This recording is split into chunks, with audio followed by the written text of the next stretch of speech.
Ons is by die 4de stroom vandag, uiteindelik. Net een memory jog.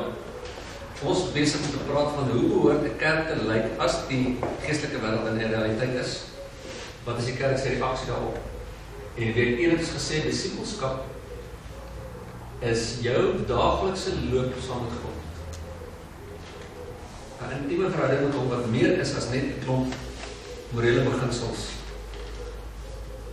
en goeie waardes. Die tweede deel het gesê, die tweede stroom is berading. Dit is om na God se intieme wysheid te vra, daarvoor te luister en te ontvang en toe te laat dat dit jou lewe verander. Die derde deel was genesing, en dit is meer as net fisiese genesing, dit is totale restaurasie van jou menswees, elke aspek van jou. God stel belang dat jy totaal gesond sal wees. En dan vandag, die 4de ene, oorlog, wat kort is geestelike oorlogvoering.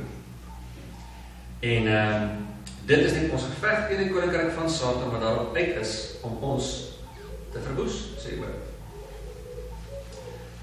Hoekom is ons onder aanval? In die eerste plek, geestelike oorlogvoering, vraag vir Arlijn, dit is wat ek. So as jy gewonder het, dis wat jy nie kan sien, ons baie dit. I love it. In geval, hoekom is ons onder aanval? En ek dink daar is 'n klomp redes, maar oorkoepelend is ons onder aanval, omdat ons gemaak is in die beeld van ons Skepper. En ons is ligdraers van sy beeld, ons reflekteer sy glorie. En Satan kom en wil daai ding verwoes. En hy weet dat jy potensiaal as 'n kind van God is, en wat sy groot amok jy kan saai in sy koninkryk, of in sy werke, en hy gaan probeer keer. As jy skrifgedeelte soos hierdie lees, Jesaja 45 vers 2 en 3, ek self sal voor jou uitgaan en hoogtes gelyk maak, koperdeure sal ek verbreek en ystergrind stukke slaan, en ek sal jou die skatte gee wat in die donkerheid is en die verborgde rykdomme, sodat jy kan weet dat ek die Here is wat jou by jou naam roep, die God van Israel. As jy daai te lees, dink jy nie die Bybel sit 'n bietjie aan nie? Dink jy dis wat God vir jou sal doen? Dink jy hy sal die moeite doen om vir jou te gaan hoogtes gelyk maak en ystergriddels te breek en vir jou rykdom te gee, wat jy nie kan self bykom nie? Ons harte is so verwoes dat ons sal sê vir Here, kry my asseblief deur hierdie week. Of gee my 'n pakplekkie naby en wil jy se voorbeeld vandag. Dis waarvoor ons al sê dan. Maar die ding van dit is die God wat jy aanbid, en dis die God wat in jou kant is al 'n bietjie stikker. En hierdie preekies lyk vir ons net so 'n bietjie aangedik as ons die Bybel lees as ek dit raak sien. En baie dinge in die Bybel het aangedik. Want een van die is, die Bybel is nie 'n teksboek nie. Die Bybel is 'n storieboek. En as jy hierdie goed begin lees soos 'n storieboek, dan maak dit baie meer sin. So hier is een van die dinge wat ek vanoggend wil hê jy moet lees. Jesaja 61 stond baie daarna gekyk. Die Gees van die Here is op my, omdat die Here my gesalf het om 'n blye boodskap te bring aan die ootmoediges. Hy het my gestuur om te verbind die gebrokens van hart, om vir die gevangenes 'n vrylating uit te roep en vir die geboeides opening van die gevangenes. Nou, lees dit 'n bietjie soos 'n storie. Nou dink jy daaraan, enige goeie storie onder die son van Narnia tot Rooikappie het 'n booswig in, en daar's 'n redder wat gewoonlik sy geliefde moet gaan red wat in moeilikheid is, en die ander van die booswig is. Dit is 'n globale waarheid vir enige storie omtrent. En die rede hoekom dit so is, dink ek, dis omdat dit so ons lewens is. Ons vind aanklank daarbey, want ons weet dis waar iewers. So as jy nou hierdie moet lees as 'n storie, dan lyk dit vir my soos God is daar om ons te kom red, want ons is in die hande van 'n booswig, en hy kom red sy geliefdes, hy kom al uit die gevangenis uit, op enige ander manier is ons gevangenis, en ons weet dit, en as jy die Bybel soos 'n storie lees, dan maak daai ding vir baie meer sin. Nou ons lewe in 'n wêreld waar oorlog in die gang is, en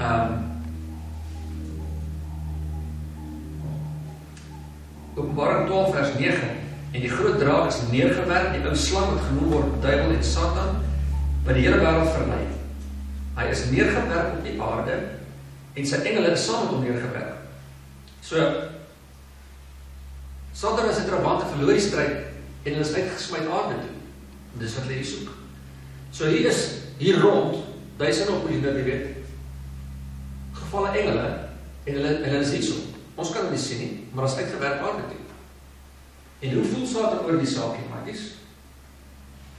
Openbaring 12 vers 12. Daarom wees verheug oor jemele en die wat daarin woon, wee die bewoners van die aarde en die see, want die duiwel het na julle neergedaal met groot woede, omdat hy weet dat sy tyd min is. Hoe voel Satan oor die Sabbat? Hy is woedend. Hy weet dit min tyd, so hy gaan vir jou kou, my vriend. Openbaring 12 vers 17. En die draak was vertoren op die vrou en hy het weggegaan om oorlog te voer teen haar ander nakomelinge wat die gebooie van God bewaar en die getuienis van Jesus Christus hou. Hou jy die getuienis van Jesus Christus? Hy maak oorlog teen jou, sê hy. As Christus hy maak oorlog teen jou. Jy kan dit ignoreer, jy kan ondertrokke wees, maar dit gaan nie weggaan nie. Jy gaan net in oorwinning kan lewe nie. En die meeste mense lewe hierop. Hulle staan in die oggend op, hulle drink koffie, dan jaag hulle werk wat laat, dan hulle frustrerende dag daar, dan kom hulle deurspesifiek keer nog meer gefrustreerd by die huis aan, dan eet hulle gemors, dan kyk hulle gemors op die TV, dan gaan slaap hulle en dan rinse hulle repeat volgende oggend. En geen oomblik wonder hulle, hoekom sak die lewe so, is dit dalk onder aanval nie.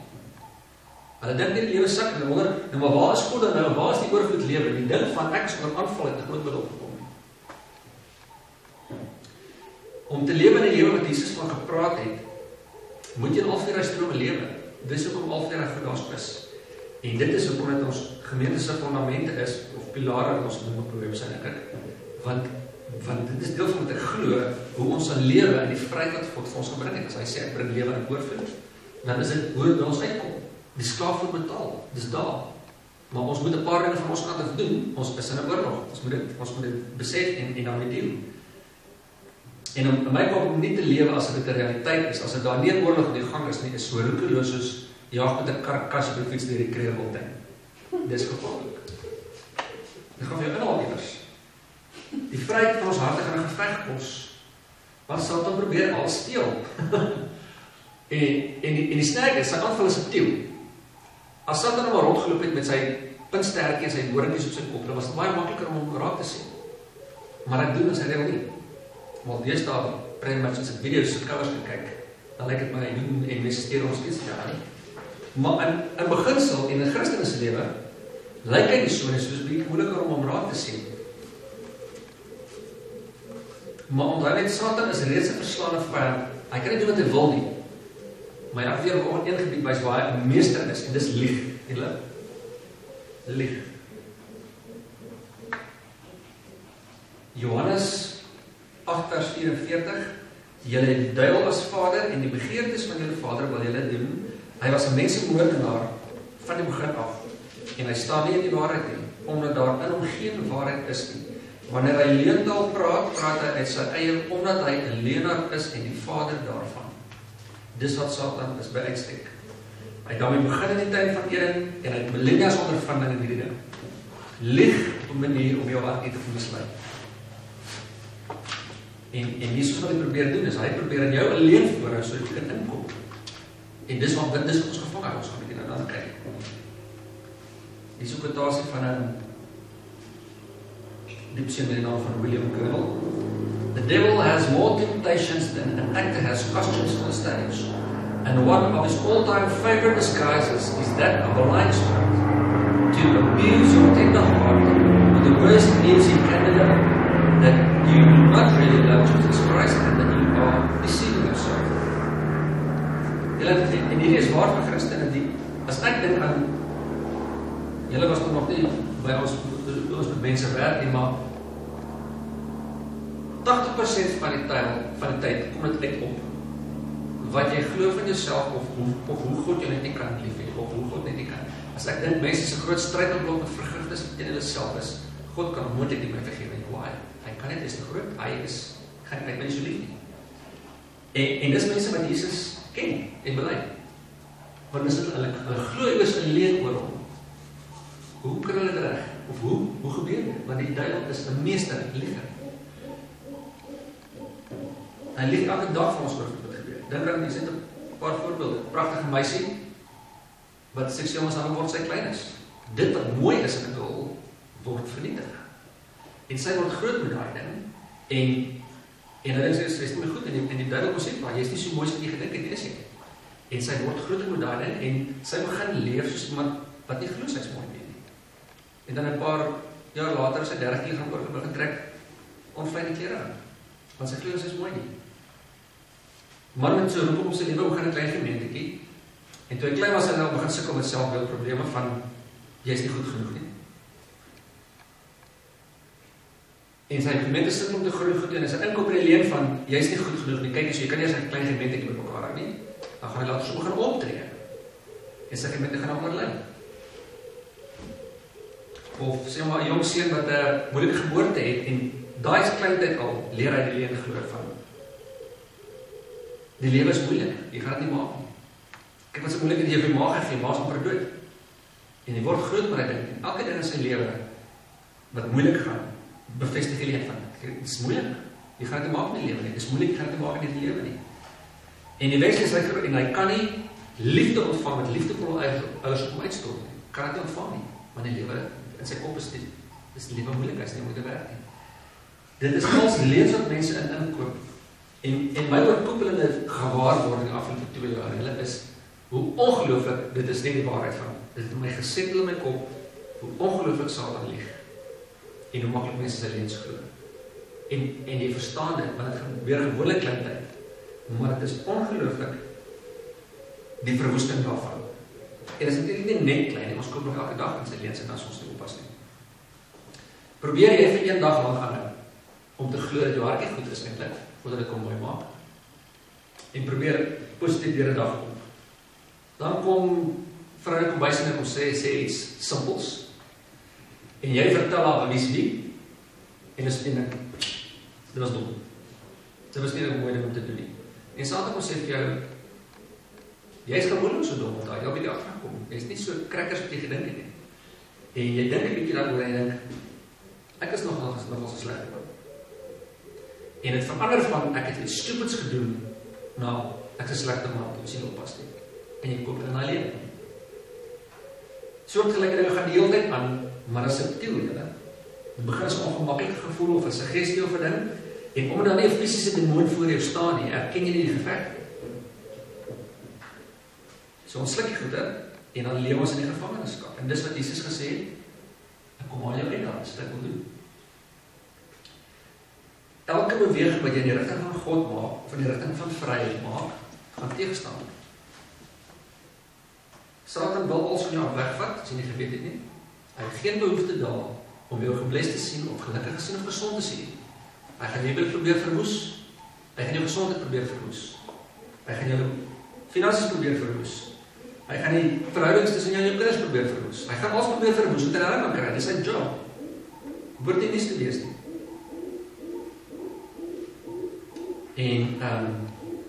En alhoewel hy geen reg het op ons lewens as ons God se kinders is nie, gee ons hom toestemming tot ons lewe as ons in die leuns inkoop. Dis wat hy van ons wil. En dit is hoekom die laaste storie van emosionele genesing so ongelooflike kragtige ding is, want as jy emosionele genesing kry, is dan nie reg vir hom nie. Daai leuen is nie daar nie. Hy kan nie daar wees nie. Sy trawante kan nie daar wees nie. Daar's nie vir hulle reg om daar te wees nie as op die leuns laat gaan.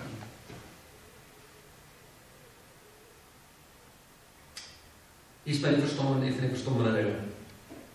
Jesus waarsku ons, die dief kom sê hy, om te steel, om te slag, om te verwoes, dood te maak.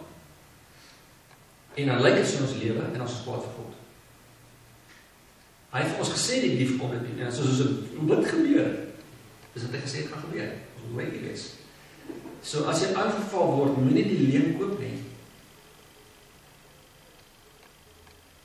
Op universiteit was daar ou saam met ons en wat is dit van PSV, Pinksterstudentevereniging. En hy saam in die kommune gebly. En hy is 'n groot ou gewees man, Here lief van al die mooi dinge. En En toe ek later jare, jy weet, die film vind jy mos nou maar uit, waar is hierdie ou en waar is daai ou en wie doen nou wat?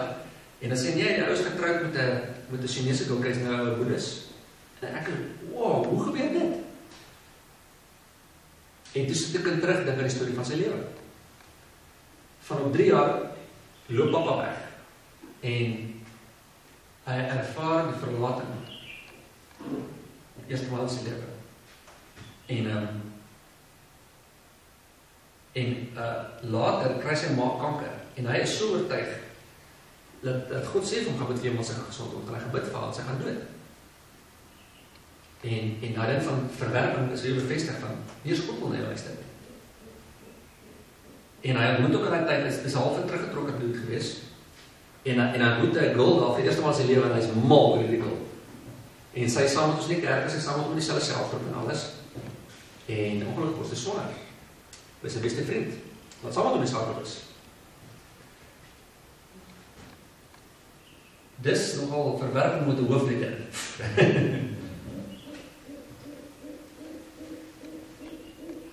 En dan gesê my pastoor vir hom, en die pastoor gee vir my Bybelversies oor hoe oulik 'n ou eintlik is. En sê vir hom, dis in die verlede, kan jy dit goed agter jou? En daar is nog 'n stukkie van verwerping van. Ek is net die moeite werd om jy gedeel te word, om aandag op te gee, of wat jy het ook al noem nie. Die hele tyd, elke ding wat gebeur, bevestig die ding van verwerping in sy lewe. En is dit dan snaaks as so ou wegloop? Elke plek wat jy inkom op die leen van Satan, dis al wat hy kan doen. Hy kan jy nie maak iets doen nie. Hy kan vir jou 'n leen voorhou. En as jy saam met hom stem, gee ons hom reg. Dis soos 'n ooreenkoms wat jy aangaan met hom. Ek stem saam met jou rede.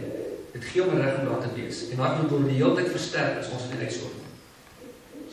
En jy word nie sommer net vrygestel omdat jy 'n kindjie van God is nie.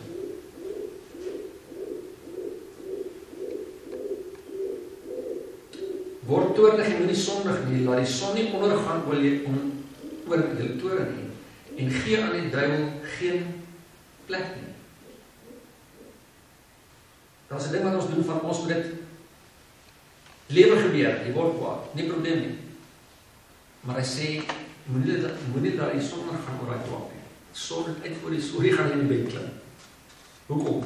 Want as jy dit nie doen, gee jy die duiwel vat plek. Hy kry sy voet in die deur as jy nie deel met die groep. So die lewe gebeur, ons moet dit uitsort. Vandag gaan nie oor ons al dit uitsort nie, dis net 'n wake up, daar is daai goed aan die gang, ons moet betrokke wees daarbij, en ons gee hom vat plek in ons lewe, as ons nie deel met die goed so wat oor ons pad kom nie. En een van die meeste dinge van toe ons kursus gaan doen en die opleiding gedoen het, was ek het gaan doen om my gesin te help, hoofsaaklik. Ek het nie gedink hoe ek moet bediening te gebruik nie, maar dit gebeur so. Maar een van die amazing dinge daarvan wat die ou vir ons gesê het is, dis 'n baie effektiewe manier om jou kinders groot te maak. Want in plaas van dat iets gebeur en jy sien treinsmash van 'n lewe te kan begin glo, kan jy die waarheid nou daar uitspreek en keer dat hy 'n lewe begin glo. Want as jy dit nie los, dan gaan hy lewe en hy lewe word die hele tyd bevestig deur sy lewe. So as jy nou klaar mee sit jy nou weer, want jy dit nou uitsort. Maar die amazing van klein kinders is, jy kan die waarheid in dit inspreek, die hele tyd soos wat dit gebeur, en sy lewe is baie beter in daai opsig. In elk geval, ons almal is in die oorlog. Ons moderne verligte wetenskaplike wêreld beskryf het die praktiese sy van geestelike oorlogvoering bietjie kom wegvat. So dis geen wonder dat lei mense soos dit in gebondenheid nie, want hoe gaan jy iets raak sien wat jy dink bestaan nie? Jy gaan nie. En ons het gisterand met sy movie Even Israel. Jy het dit al gesien. Interessante storie. Ek gaan die movie vertel, jy moet daar te kyk.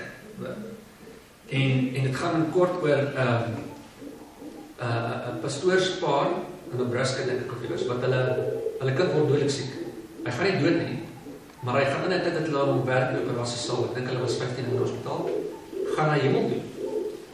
En kom terug, nie soos wat die lewe nou maar aangaan na die tyd, praat met sy pa net so terloops oor, noem net vir sy pa, dit gedoen, of hy het Jesus gesien, en sy perd gesien, en al sulke goed, en hy het sy ongebore sussie gesien, sy ma so kapol, en hy praat oor hoe hy die hemel ervaar het.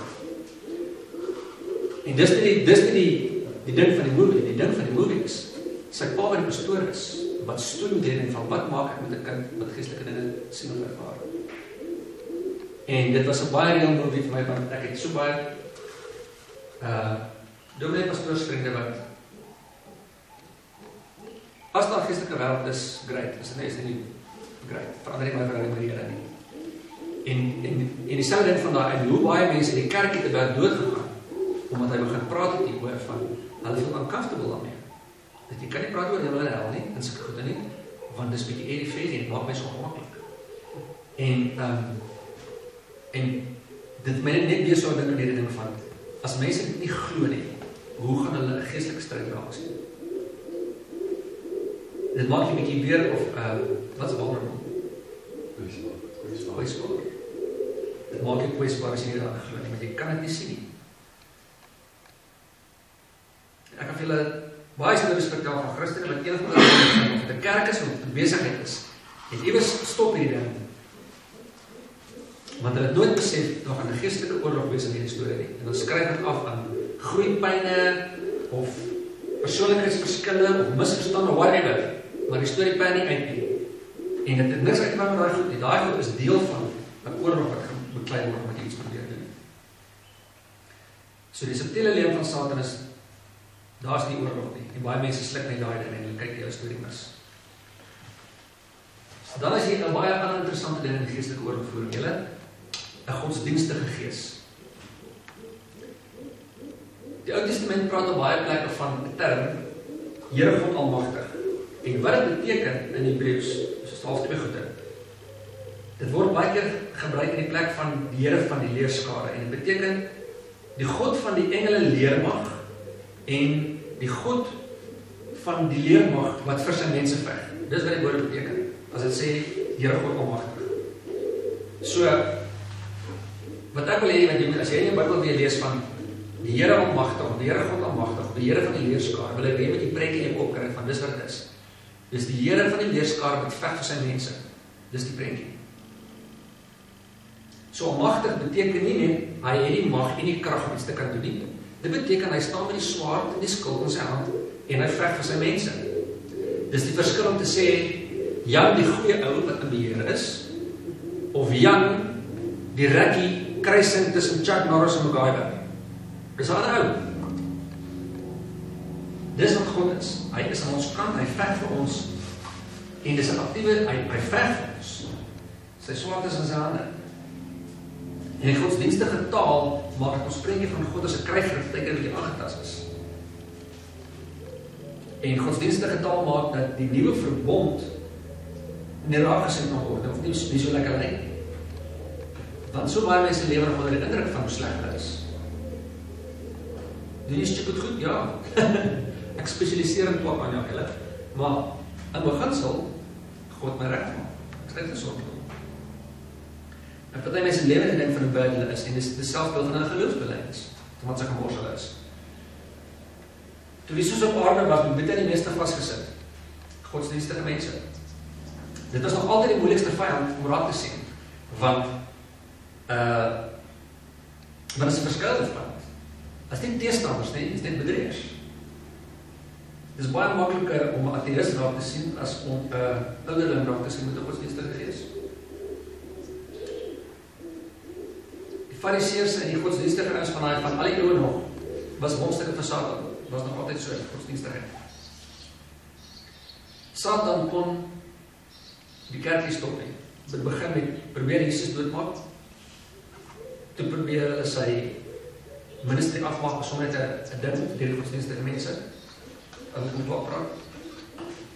Toe probeer Satan vir Jesus doodmaak. Dit het gebackfire. Toe kom die kerk, toe probeer hy die kerk mismoedig maak op vervolging, nie gewerk nie. Toe dog hy, wow, if you can't win, then join. Toe poel hy die kerk met godsdienstigheid. En die Bybel beskryf Satan onder andere as 'n engel van die lig. So hy kom trek 'n sluier oor alles wat mooi is, van die nuwe verbond vir ons byvoorbeeld, en die vryheid wat Jesus gebring het, en die autoriteit wat ons in sy naam het. En hy hou mense in dooie godsdienst. So die godsdienstige gees het van disipelskap 'n klomp dooie reëls kom maak, want jy is al vashou die res van jou lewe in twak. En baie mense het nog nooit daar gedink dat Jy het 'n paadjie wat jy saam God geloop elke dag, en elke dag kan hoor en luister wat hy te sê het. En die godsdienstige gees het 'n berading en stigma gegee van 'n professie vir stikkende mense, of siek pasiënte, en dit het vir 'n genesing iets weirds en mysterieus kon sit.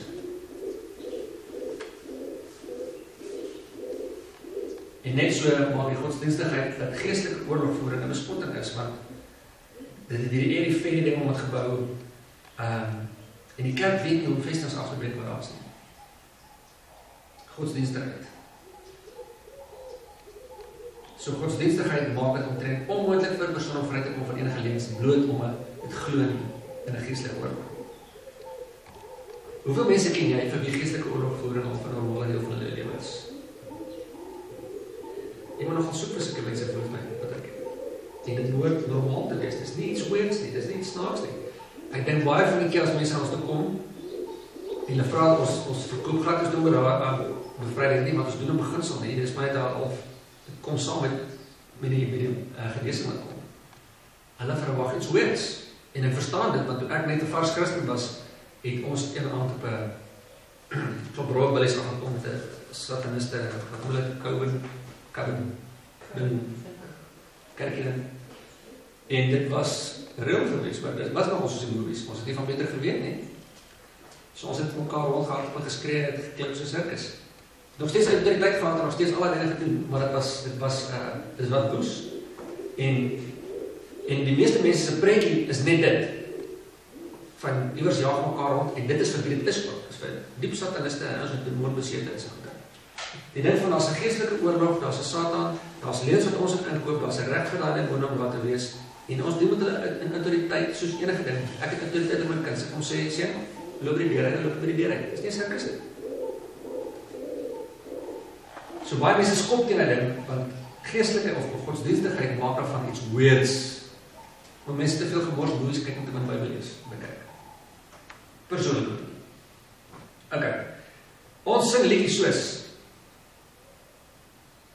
ek is nie 'n stapsoldaatjie nie, 'n vliegsoldaat. Jy is geen soort soldaatjie nie, maar jy is dan 'n soldaat. Nou wat my al as jy nie 'n stap of 'n skietsoldaatjie is nie, wat soek jy dan daar? En liedjies soos voorwaarts Christus stryders voorwaarts op die stryd sing ons nie so lekker. Daarom. Jesus se bediening, Jesus was die seun van God. Was dit vir Jesus nodig om 'n geestelike oorlogvoering te wees? Toe hy so was hy 'n mens was. Dink aan al die praktiese wonderwerke wat hy gedoen het, julle. En hoe beskryf Petrus deel van Jesus se bediening? Hierdie is Handelinge 10, is dit? Ja. Okay, Handelinge 10 vers 38. Met betrekking tot Jesus van Nasaret, hoe God hom gesalf het met die Heilige Gees en met krag, hy het die land deurgegaan, goed gedoen en almal genees wat onder die mag van die duiwel was. Daar's 'n verstommende link tussen siek en duiwel in die Bybel. Dat is nou anders. Maar dit is deel van wat Petrus sê, Jesus kom doen het. Hy het almal wat onder die mag van die duiwel was, kom uithaal. Wat was die doel met Jesus se verskyning? Hoekom het God hom aarde toe gestuur? Staan baie dinge op baie plekke, daai lyk nie reg nie. Sien ek dit gelees nie, wat is die verkeerde een? 1 Johannes 3 vers 8.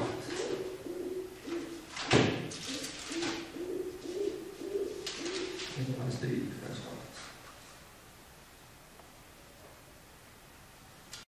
Hy wat die sonde doen, is uit die duiwel, want die duiwel sondig van die begin af. Vir hierdie doel het die seun van God verskyn. Hoekom het God die seun van God verskyn? Om die werke van die duiwel te verbreek. Dis wat Christus kom doen op aarde. En die praktiese uitvloeisel daarvan is die goede wat ons sien gebeur. Jesus maak, hy was gesond, hy verskaf kos aan hulle, hy doen al die dinge, hy bring vryheid in kort, want hy die mag van Satan kan verbreek. Dit is nodig om te kom doen. Hy was 'n geestelike oorlogvoering om mense uit die greep van Satan uit te kry. So vanoggend is nou nie 'n praktiese hands-on ding nie. Ons gaan so in die reël actually. Want ons kom agter hoe baie mense in die kerk sit en net elke week kom in God se kindertjies is en goede en prakties is daar gaas in hulle huise. En hulle weet nie wat om met te doen nie. So ons gaan ek dink 'n dag vanoggend of 'n ding doen net oor die praktiesheid van wat doen jy dit as jy toe gaan rondloop in die middel van die nag en jou kar start in die middel van die nag en sulke goede. Want dit is nogal volop om ons te nader. En dit gebeur. En die minder obskure goed ook net van hoe doen jy met die goed? As jy uitgevind het jy het in 'n lening gekoop of jy kinders praat twak, hoe help jy hulle reg? Om te maak hulle net die lewenskleur nie. So vanoggend net jy is in 'n geestelike oorlog. En dit is nodig dat jy so lewe met die bewustheid daarvan. Jy hoef nie bang te wees nie. Jy deel met 'n verslaafde vyand klaar en jy klaar die autoriteit. Maar moet dit nie miskyk nie.